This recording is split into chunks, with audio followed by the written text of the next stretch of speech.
지난 석 달에 걸쳐서 우리는 데살로니가 전서 말씀을 살펴보았습니다. 올해 우리 교회가 추구하는 이 건강한 교회의 성경적 모델을 찾고자 초대 예루살렘 교회를 먼저 살펴보았고, 또 데살로니가 교회를 우리가 살펴보았죠. 데살로니가 교회는 대부분 믿은 지 얼마 되지 않은 어쩌면 초보 신자들입니다. 뿐만 아니라 이들은 대부분이 이방인들입니다. 이방인은 구약 성경도 알지 못하고 또 하나님에 대해서도 익숙하지 않은 사람들이었습니다. 그럼에도 불구하고 그들은 바울을 통해 받은 그 복음을 붙잡고 많은 환란이 있었음에도 불구하고 그 믿음을 잃지 않고 신앙을 굳건히 붙잡고 살았습니다. 뿐만 아니라 그들의 신앙의 모습이 마게도냐와 아가야 지방에 있는 사람들에게 선한 영향력을 미치는 아주 모범적인 신앙생활을 했다라는 것이죠. 그래서 그 소식을 들었던 이 바울이 데살로니가 교회를 기뻐하면서 그들에 대해서 아주 기특하게 여기면서 데살로니가 전서 편지를 써서 그들을 위로하고 격려하는 그런 모습입니다. 하지만 격려하고 위로하는 것으로 끝나는 것이 아니라 데살로니가 교회 성도들이 어떻게 신앙생활을 해야 될지에 대해서 여러 가지로 권면을 하고 있습니다. 가장 먼저 타락한 세상에서, 사실 이 데살로니카라는 도시가 굉장히 대도시요 타락한 도시입니다. 이 세상 문화에 휩쓸리고 그들의 죄에 참여하지 않도록 거룩한 삶을 살 것을 매우 강조합니다. 뿐만 아니라 종말에 대한 잘못된 생각을 바로잡고 종말의 때에 깨어서 준비해야 한다라는 것을 강조를 합니다. 그리고 하나님의 뜻이 무엇인지를 그들에게 말씀하여 주면서 어떻게 성도가 이 땅에서 행복하게 하나님이 주신 은혜와 평강을 누리며 살 수 있을지에 대해서 그렇게 교훈하고 있습니다. 오늘 본문은 데살로니가 전서의 마지막 부분입니다. 마지막 인사와 축도를 제외한 사실은 마지막 당부다라고 말할 수 있죠. 그래서 오늘 제목을 마지막 당부다라고 그렇게 붙여봅니다. 데살로니가 교회를 향한 이 마지막 당부가 단순히 데살로니가 교회만을 향한 것이 아니라 어쩌면 오늘 우리 교회, 우리 성도들을 향한 말씀이겠다 싶어서 바울의 이 편지를 마무리하면서 마지막 당부가 무엇인지를 살펴보면서 우리에게 주시는 음성을 붙잡기를 원합니다. 먼저 영적 생활에 대한 당부를 하고 있습니다.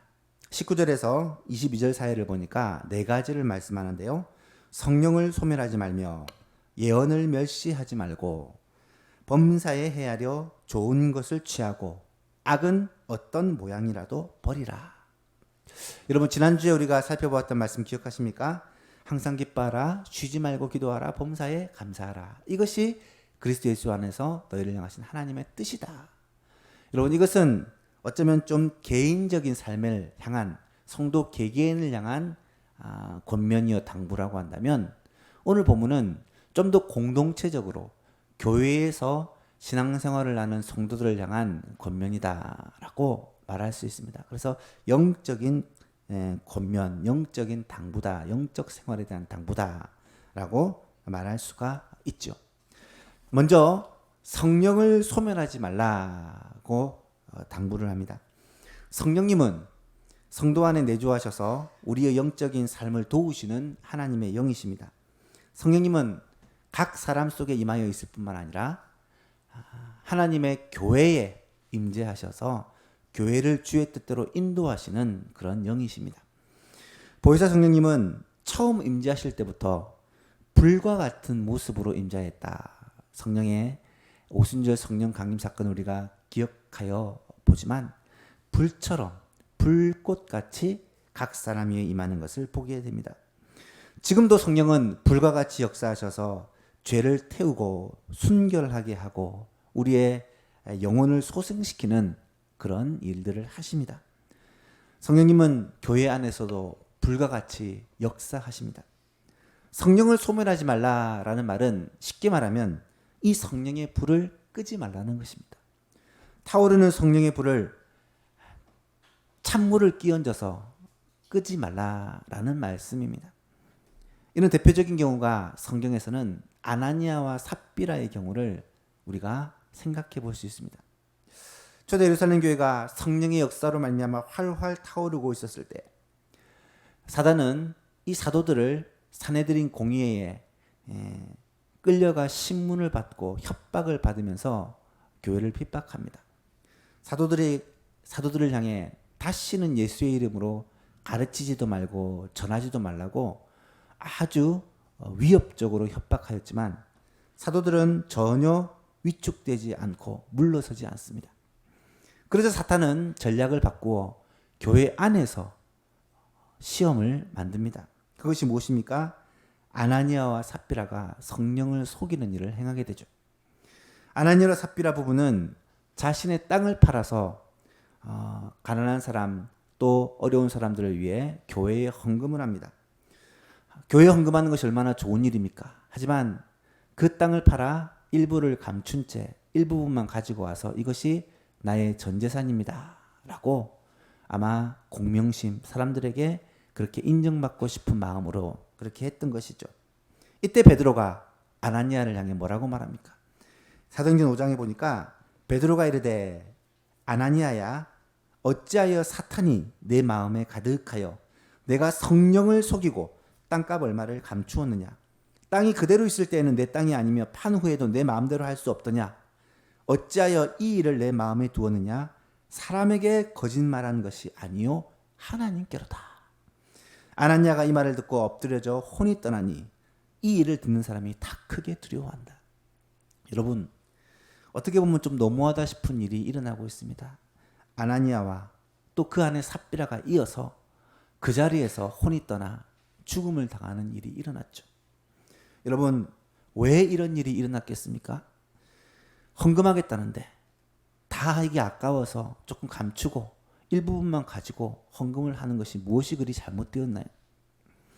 이런 일이 일어난 이유는 성령께서 교회 가운데 역사하실 때 그 성령을 소멸하려 하였다가 하나님의 진노와 심판을 받은 것이죠. 성령께서 역사하실 때 이 성령의 불을 끄려 할 때 화를 당할 수가 있다는 것입니다. 여러분, 이것은 오늘날에도 마찬가지입니다. 주께서 성령을 통하여 교회 가운데 역사하실 때 개인적인 욕심 때문인지 나의 생각 때문이든지 아니면 사탄의 꾀임에 빠져서 그랬든지 성령께서 하시는 일을 막고 교회의 성령의 불을 끄려 하는 그런 행위는 성령의 불을 소멸하려는 아주 위험한 행위가 될 수 있다라는 것을 우리는 기억할 필요가 있습니다. 사실 오늘날 많은 교회들에서 이런 일들이 일어나고 있습니다. 하나님은 교회 안에서 성령의 역사를 이루어 가시고 하나님의 뜻을 이루어 가시는데 그 성령의 불을 막아보려고 사단의 도구가 되어 물을 끼얹는 그런 행위를 하는 경우가 심심찮게 있다라는 것입니다.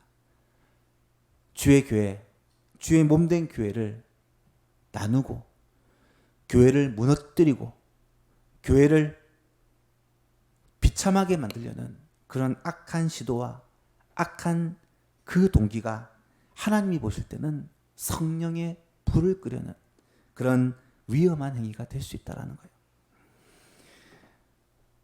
저는 개인적으로 하나님의 교회가 하나님의 뜻을 이루어갈 때 이 일을 막아서고자 아주 대담하게 그렇게 말하고 행동하는 사람들을 여러 사람을 본 적이 있습니다. 그리고 그들의 마지막을 주의 깊게 살펴봅니다. 지금까지는 정말 단 한 명의 예외도 없이 그 마지막이 좋지 않았다라는 것을 저는 확인을 하고 있습니다. 사랑하는 성도 여러분, 하나님의 성령께서 특별히 교회 가운데 일하실 때 그 성령을 막아서고 성령의 불을 끄려는 어리석은 자가 되지 마시기를 간절히 바랍니다. 하나님께서 일하실 때는요, 그 성령에 함께 휩쓸려 가면 돼요. 성령께서 교회 가운데 성령의 역사를 이루실 때 그 성령의 파도를 타면 됩니다. 그러면 신앙생활이 행복해지고요. 하나님의 그 역사에 우리가 동참할 수가 있는 거예요. 내 힘으로 그 성령의 역사를 막아서려고 하는 파도를 혼자서 막으려는 어리석은 자가 되지 마시기를 주님의 이름으로 부탁합니다. 두 번째로는요, 예언을 멸시하지 말라라고 권면합니다. 예언을 멸시한다라는 말은 무슨 말일까? 우리가 흔히 예언이라고 하면 미래에 일어날 일이나 아니면 하나님의 뜻을 개인적으로 받아서 말하는 것이다 라고 생각하기 쉽지만, 사실 예언은 하나님의 뜻을 풀어서 말하는 것인데, 구약의 선지자들이 한 것이요, 오늘날 우리에게 주신 하나님의 말씀이 예언이다 라고 우리는 이해하시면 됩니다. 그런데 이 당시는 신약 성경이 아직 기록되기 전입니다. 복음서도 이후에 기록이 되었고, 또 바울의 10세 바울 서신 가운데 이 데살로니가 전서는 첫 번째 서신입니다. 가장 먼저 기록되었다 보니까 아직까지 기록된 어떤 신약 성경도 없습니다. 그러다 보니까 바울은 하나님의 말씀, 이 예언을 어떻게 그들에게 전하고 가르쳤느냐. 바울은 하나님으로부터 직접 계시를 받죠. 그리고 그것을 그들에게 가르칩니다. 그런데 데살로니가 교회 성도들은 이 하나님의 말씀을 바울로부터 배우고 그 복음을 또 다른 사람들에게 가르칩니다. 아마 데살로니가 교회는 이 바울로부터 말씀을 배운 교사들이 있어서 예배 때마다 바울에게 이 배운 복음을 가지고 말씀을 전하고 가르쳤을 것으로 추측할 수 있습니다. 왜냐하면 성경이 없었거든요. 유대인의 구약 성경을 가지고 예배를 드렸을 것 같지는 않고요. 아마도 이 바울이 전한 복음과 그 교훈을 가지고 함께 예배를 드리고 말씀을 나눴을 것입니다. 그래서 이 예언이라고 말하는 것은 하나님의 말씀의 교훈들, 사실은 주님의 가르침들을 말한다라고 할 수 있습니다. 사실 데살로니가 교회 성도들이 모여서 주님의 가르침을 가지고, 사도들의 가르침, 바울 사도의 가르침을 가지고 그렇게 말씀을 나누고 그렇게 말씀을 그렇게 배웠는데, 이때 선포된 이 말씀들을 멸시하지 말라라고 말하고 있습니다. 예언을 멸시하지 말라는 말은 그 말씀들을 가볍게 여기지 말라는 것입니다. 그 말씀들을 아무것도 아닌 것처럼 생각하지 말라는 거예요. 여러분, 이 말씀은 오늘 우리에게 어떤 교훈을 주는 것일까요? 오늘 우리 시대에는 완성된 하나님의 말씀이 있습니다. 신구약 성경이 있다는 거예요. 이 성경은 우리에게 주신 하나님의 예언의 말씀입니다. 따라서 우리는 이 예언의 말씀인 신구약 성경 말씀을 붙잡고 그 말씀대로 순종하는 것이 매우 중요합니다. 여러분, 예언을 멸시한다, 하나님의 말씀을 멸시한다라는 말은 무슨 의미겠습니까? 하나님의 말씀을 가볍게 여기는 것이죠. 하나님의 말씀을 쉽게 여기는 것이죠. 하나님의 말씀을 쉽게 여기지 말라, 가볍게 여기지 말라는 말씀이고요. 또 이 말씀은 하나님의 말씀을 풀어 전하는 목회자의 설교 말씀을 들을 때 그 말씀을 사람의 말로 받지 말고 하나님의 말씀으로 받으라라는 그런 의미고요. 또 이 말씀은 말씀을 들을 때 그 말씀을 한 귀로 듣고 한 귀로 흘려버리지 말고 그 말씀을 내게 주신 하나님의 음성으로 듣고 그 말씀을 지켜 행하라라는 말씀입니다. 이것이 예언을 멸시하지 말라라는 말이죠. 사랑하는 여러분, 예언을 멸시하지 마시기를 바랍니다. 하나님의 말씀은요, 예언의 말씀은요, 신앙생활의 출발점입니다. 이 하나님의 말씀을 가볍게 여기지 마시고 이 하나님의 말씀을 주의 깊게 듣고 또 주의 깊게 읽고 이 말씀을 가지고 묵상하고 그 말씀대로 행하며 살기 위해 몸부림을 치시기 바랍니다. 이 말씀을 마음에 새기고 이 말씀을 따라 우리의 삶을 그렇게 살아가시기를 바랍니다. 그럴 때 하나님의 은혜가 우리의 삶에 임하고요, 하나님의 축복이 우리의 삶 가운데 임하게 되는 것이죠. 오늘도 설교 말씀을 들을 때 이 말씀을 가볍게 여기지 마시고 하나님께서 나에게 주신 하나님의 말씀이다 라고 무겁게 여기고 중요하게 여기고 붙잡고 그 말씀대로 살아갈 때 우리는 예언을 멸시하는 것이 아니라 예언의 말씀을 소중히 여기는 그런 은혜가 있게 될 것입니다. 세 번째로 범사에 헤아려 좋은 것을 취하라 라고 권면합니다. 범사에 헤아린다라는 말은 모든 일에 있어서 분별하고 시험한다 라는 의미입니다.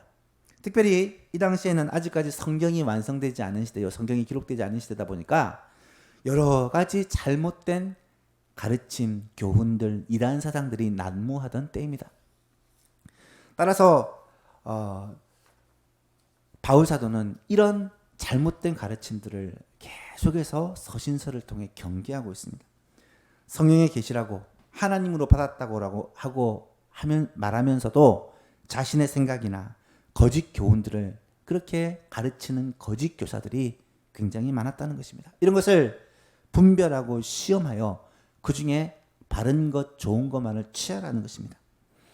바울은 갈라디아서에서 갈라디아에 있는 교회들에게 거짓 복음을 받는 그들의 모습을 대해서 한탄하면서 이렇게 말을 합니다.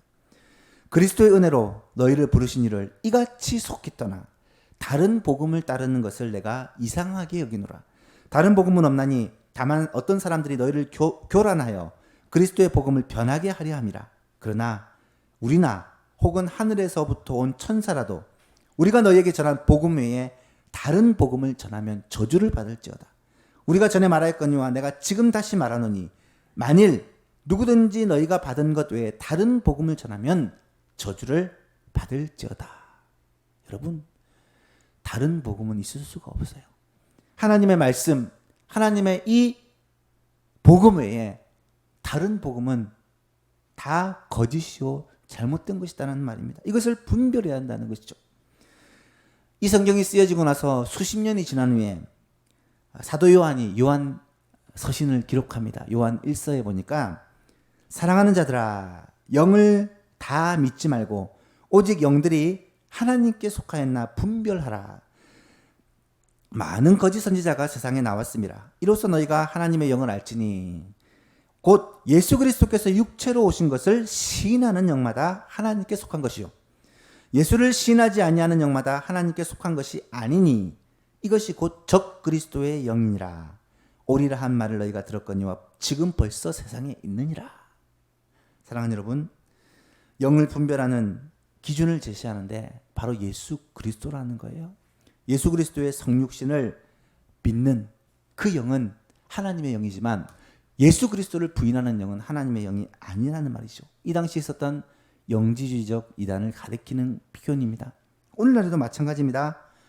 쉽게 말하면 예수 그리스도가 우리의 유일한 구원자라는 것을 부인하는 모든 가르침은 다 악한 것이요 거짓 영이요 이단 사상이요 사탄의 영이라는 거예요. 사랑하는 여러분, 오늘 우리에게도 잘못된 가르침들이 많이 있고요. 그것을 분별하는 영이 우리에게는 꼭 필요합니다.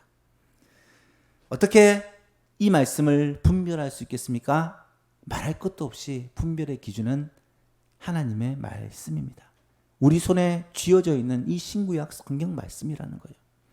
이 하나님의 말씀을 우리가 가지고 있고 날마다 읽고 묵상하면서도 이 말씀으로 거짓된 가르침을 분별하지 못한다면 문제가 있는 거죠. 왜 그렇겠습니까? 말씀을 들고 있지만 읽지 않기 때문이요. 말씀을 들고 있지만 배우지 않기 때문이요. 말씀을 가지고 있어도 이 말씀을 묵상하지 않기 때문입니다. 사랑하는 성도 여러분, 이 말씀을 읽고 듣고 배우고 암송하고 묵상하지 않으면요, 마지막 시대에 교묘하게 우리를 꿰는 그런 악한 진리들을 구별할 수가 없고 분별할 수가 없다라는 것입니다. 사랑하는 성도 여러분, 우리에게 주신 이 너무나도 명확한 기준인 하나님의 말씀을 붙잡고 이 말씀을 듣고 읽고 공부하고 암송하고 묵상함으로 말씀과 더 가까이 하고 말씀으로 능히 잘못된 사상과 잘못된 교훈을 분별해내는 사랑하는 성도님 되시기를 주님의 이름으로 축복합니다. 그러기 위해서는요, 예배에 더욱 힘써야 돼요. 하나님의 말씀을 듣고 깨닫기 위해서 예배 참석에 더욱 힘쓰고요. 가능하면 주일 예배 외에도 주일 오후 예배, 가정 예배를 드리죠. 홈페이지에 들어가면 가정 예배가 그대로 설교 말씀까지 올라져 있습니다. 말씀을 꼭 가지고 가정에서 예배를 드리시고요. 수요기도회, 금요기도회, 새벽기도회, 공적기도회에 참석하여 함께 예배하기 위해 애를 쓰시고요. 새벽기도에 참석이 어려운 분들을 위해서 매일 묵상 나눔을 또 홈페이지에 올리고 있으니 그런 말씀들을 들으며 매일 하나님의 말씀을 읽고 묵상하는 일에 동참하실 수 있기를 바랍니다. 여러분, 그렇지 않으면 말씀으로 거짓 교훈들과 이 세속의 수많은 미혹들을 이겨낼 수가 없습니다. 사랑하는 여러분, 분별하여 밝혀내고 주의하여 좋은 것만을 취하는 모든 성도님 될 수 있기를 축복합니다. 네 번째 교훈이 뭐냐? 악은 어떤 모양이라도 버리라 라고 말씀하고 있어요. 이 말씀을 원어에 조금 더 충실하게 번역을 하면 모든 종류의 악으로부터 너희는 떠나라 라는 말이에요. 예, 여러분, 악은 버리는 것이라기보다는 떠나는 것입니다. 성도가 죄에 빠져 악에 빠져 빠지지 않을 수 있는 그런 힘은 죄와 함께 거하면서 그 죄를 이기는 것이 아니라 죄의 자리를 떠나는 거예요. 사람은 누구나 죄의 유혹을 받습니다. 남녀노소 지위 고하에 상관없이 죄의 유혹에 자유로운 사람은 아무도 없어요. 이번에 서울시장의 참 비극적인 결말을 지켜보면서 저는 그런 생각을 참 했습니다. 왜 집무실 안에다가 밀실을 만들어 놓아서 이런 비극을 나타나도록 했을까? 죄의 유혹은 극복하는 것이 아니라 피하는 것입니다. 죄의 자리를 피하는 것. 이것이 성경에서 말하는 죄를 이기는 방법이라는 거예요. 늘 죄의 자리에 있으면서, 늘 죄 속에 거하면서, 늘 새 속에 깊이 빠져 있으면서 내가 이겨야지. 이것처럼 어리석은 것이 없습니다. 그리스도인은 이 죄의 자리, 이 새 속의 자리를 떠나 성도들을 그리스도인답게 하나님의 뜻에 따라 살기 위해 애를 쓰는 것이지, 그 자리에 그대로 머물러 있으면서 거룩하게 살아야지, 죄를 짓지 말아야지 하는 것은 어리석은 것이라는 말입니다. 제가 청년 때 다니던 교회에서 한번 이것이 큰 논란이 된 적이 있습니다. 바로 주식 투자의 문제인데요. 그때 한참 주식 투자의 붐이 일어서 어른들이나 청년들도 할 것 없이 주식을 가지고 그렇게 재산을 늘리는 일들이 유행을 했습니다. 이때 교회 안에서 이것으로 논쟁이 붙었어요. 교회 월간 문집에 몇 달 동안이나 연재로 실릴 정도로 많은 이슈가 되었습니다. 한 부류는 이 주식 투자는 하나님이 기뻐하지 않으시는 불로소득이다. 따라서 이것은 합당하지 않다라고 주장하는 사람이 있었고, 또 한 부류는 주식을 부정하면 이건 시장 경제와 기업 활동 자체를 부정하는 것이다. 이것은 정상적인 것이다. 라고 주장하는 무리가 있었습니다. 그렇게 첨예하게 두 부류가 그렇게 논쟁을 벌였죠. 물론 결론은 나지 않았습니다. 주식에 대해서 알지 못했던 저는 이런 논쟁들을 쭉 지켜보면서 이런 생각을 했었습니다. 주식이라는 것이 처음에는 순수한 투자를 가지고 투자로 시작을 하겠지만 이 사람의 욕심이라는 것이 끝이 없기 때문에 점점 빠져들거나 변질될 수밖에 없습니다. 그래서 결국은 물질을 잃는 것은 물론이요, 너무나도 소중한 것들을 잃어버리는 것을 너무 많이 발견을 하게 되었어요. 예를 들면 시간을 그곳에 다 낭비를 한다든지, 건강을 잃어버린다든지, 가족 간의 화목을 잃어버린다든지, 나중에는 신앙을 잃어버리는 경우도 종종 보게 되었습니다.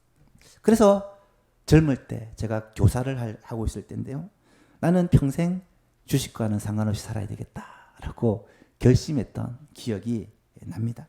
사랑하는 여러분, 악은, 죄는 우리 주위에서 너무 가깝게 도사리고 있습니다. 여러분, 이것에서 우리가 이기고 승리하는 것은 결심을 한다고, 이를 악문다고 이길 수 있는 것이 아닙니다. 성경은 우리에게 영적인 신앙생활을 말하면서 이 악은 어떤 모양이라도 버리라. 이 말은 악의 자리를 떠나라는 말씀이에요. 세속에 깊이 빠져 있으면서 말씀대로 살려고 노력하는 어리석은 자가 되지 마시고 하나님이 기뻐하시는 자리에 하나님이 기뻐하시는 사람들과 하나님께서 기뻐하시는 일을 위해 그렇게 살아감으로 악의 자리가 아니라 하나님을 기쁘시게 하는 자리에 서 있을 수 있는 저와 여러분 될 수 있기를 주님의 이름으로 축복합니다. 큰 두 번째로 바울은 온전한 삶을 위한 당부를 하고 있습니다. 바울은 영적 생활에 대한 당부로 그치는 것이 아니라 더 나아가서 온전하게 살 것을 당부하고 있어요. 본문에 보니까 온 영과 혼과 몸이 흠이 없게 보존되는 그런 삶을 살라는 거예요. 여러분, 이것은 다소 비현실적이고 너무 이상적인 것처럼 보이지 않습니까? 어떻게 사람이 그런 삶을 살 수가 있는가? 근데 이 말씀을 자세히 보니까 그렇게 살아라라는 명령이 아니라 평강의 하나님께서 너희를 그렇게 살도록 붙들어 주실 것이다 라는 축복이에요. 23절과 24절 말씀 같이 한번 읽어볼까요? 23절 24절 시작. 평강의 하나님이 친히 너희를 온전히 거룩하게 하시고 또 너희의 온 영과 혼과 몸이 우리 주 예수 그리스도께서 강림하실 때에 너희를 흠없게 보존되기를 원하노라. 너희를 부르시는 이는 미쁘시니 그가 또한 이루시리라. 아멘. 주어가 평강의 하나님이에요. 주어가 하나님이세요. 본문에서는 이 하나님을 평강의 하나님이라 부르고 있습니다. 이 평강이라는 말은 히브리어에서 샬롬, 이 헬라어에서는 에이레네라고 쓰이는 단어인데요. 이 단어가 성경에 자주 등장을 합니다. 원래 이 평강이라는 말의 본뜻은 전쟁이 없이 평화로운 상태를 나타내는 말입니다. 그런데 성경에서 사용될 때는 이 평강이 조금 더 적극적인 의미, 아주 센 의미로 사용이 되면서 단순히 전쟁이 없는 평화로운 상태를 의미하는 것을 넘어 영혼과 육체가 충만한 상태를 가리키는 표현으로 평강을 이야기를 합니다. 예수님도 요한복음 14장에 이 평강에 대해서 말하면서 평안이나 평강이나 평화나 같은 단어입니다. 헬라어에서는 평안을 너희에게 끼치노니 곧 나의 평안을 너희에게 주노라. 내가 너희에게 주는 것은 세상이 주는 것과 같지 아니하니라. 너희는 마음에 근심하지도 말고 두려워하지도 말라. 예수님이 이 평화를, 평강을, 평안을 주시겠다는 거예요. 요한복음 16장에서도 이것을 너희에게 이르는 것은 너희로 내 안에서 그리스도 안에서 평안을 누리게 하려 함이라. 세상에서는 너희가 환난을 당하나 분명히 환난을 당하고 있지만 담대하라. 내가 세상을 이기었노라. 여러분, 예수님이 그런 삶을 사셨어요. 예수님은 부하지도 않고 권력도 없었습니다. 예수님은 이 땅에서 엄청난 고생과 핍박을 당하셨고 심지어 십자가에 달려 죽으시는 비참한 최후를 맞으셨어요. 그럼에도 불구하고 예수님이 뭐라고 말씀하셨느냐? 나의 평안을 너희에게 주노라. 오늘 밤이면 예수님이 잡히시고 내일이면 십자가를 지시는 그 순간에 예수님이 하신 말씀이에요. 나의 평안을 너희에게 주노라. 이 말은 그 순간에도 예수님 안에는 평안이 있었다는 거예요. 평안이. 이 평안은 환경과 상황을 초월한 절대적인 평안이라는 것입니다. 지금도 마찬가지입니다. 예수 안에 있는 사람은, 주 안에 있는 자는 이런 평안을 누리며 삽니다. 이 평강은 우리의 마음속에 있는 평강이요, 우리 깊은 영혼의 평강입니다. 마음이 평안해야 몸도 건강하게 되고요, 얼굴에도 웃음이 있습니다. 우리의 마음이 평안할 때 머리도 잘 돌아가고 일을 해도 효율이 있죠. 마음이 평안하면 안정감이 생기고 여유가 생깁니다. 그래서 사람들과의 관계가 좋아지죠. 우리의 마음의 평안으로 말미암아 우리의 삶이 살아나게 되는 것입니다. 이 속마음의 평강, 우리의 영혼의 평강은 주님만이 주실 수 있다라는 거예요. 오늘 보면 23절에 평강의 하나님이 친히 너희를 온전히 거룩하게 하시고 또 너희의 온 영과 혼과 몸이 우리 주 예수 그리스도께서 강림하실 때에 흠없게 보존되기를 원하노라. 여러분, 하나님의 평강이 우리를 마음을 주장하고 우리 삶에 임하면 어떤 일이 벌어진다고요? 두 가지를 말합니다. 온전히 거룩한 삶을 살게 된다. 두 번째는 우리의 온 영과 혼과 몸이 흠없게 보존된다. 여러분, 이것이 제가 평생에 꿈꾸는 목표입니다. 저의 평생의 소원은 예수님 닮는 거거든요. 예수님처럼 사는 거거든요.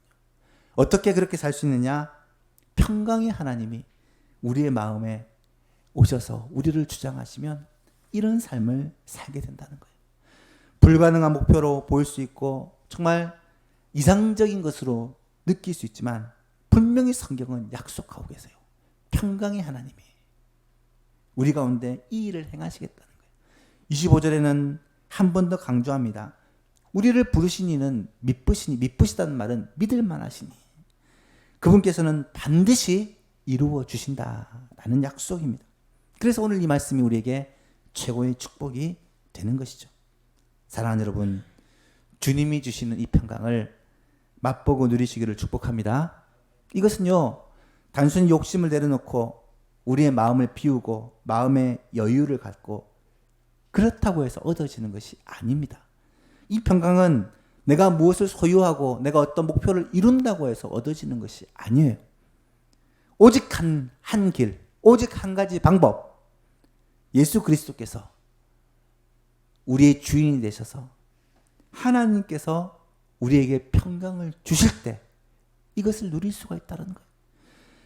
성령께서 내 삶의 주인이 되셔서 매일매일 우리의 삶을 인도하시고 이끌어 가실 때 우리는 이 평강을 맛보고 누릴 수가 있다는 말입니다.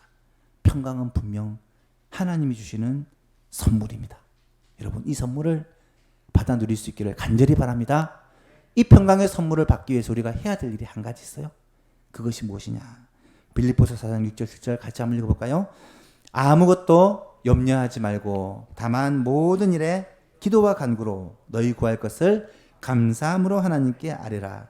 그리하면 모든 지각에 뛰어난 하나님의 평강이 그리스도 예수 안에서 너희의 마음과 생각을 지키시리라. 아멘. 이 은혜가 우리 모든 성도들에게 있기를 주님의 이름으로 축복합니다. 말씀을 맺습니다. 사도 바울은 데살로니가 교회 성도들에게 마지막으로 당부를 하고 있어요. 이 마지막 당부는 오늘 우리들을 향한 당부이기도 합니다. 무엇을 당부합니까? 성령을 소멸하지 마십시오. 예언을 멸시하지 마십시오. 범사에 헤아려 좋은 것을 택하십시오. 악은 어떤 모양이라도 버리십시오. 그리고 마지막으로 축복합니다. 평강의 하나님이 친히 너희를 온전히 거룩하게 하시고 또 너희의 온 영과 혼과 몸이 우리 주 예수 그리스도께서 강림하실 때에 흠없게 보존되기를 원합니다. 축복합니다. 이 축복이 우리의 소망가족 모든 성도들에게 주시는 하나님의 축복이 될 수 있기를 간절히 소원합니다. 하나님 아버지 감사합니다. 오늘도 우리에게 하나님의 말씀을 주시고 하나님의 이 말씀을 붙잡고 또 우리가 우리의 마음에 새기고 이 자리를 떠나게 하여 주시니 감사합니다.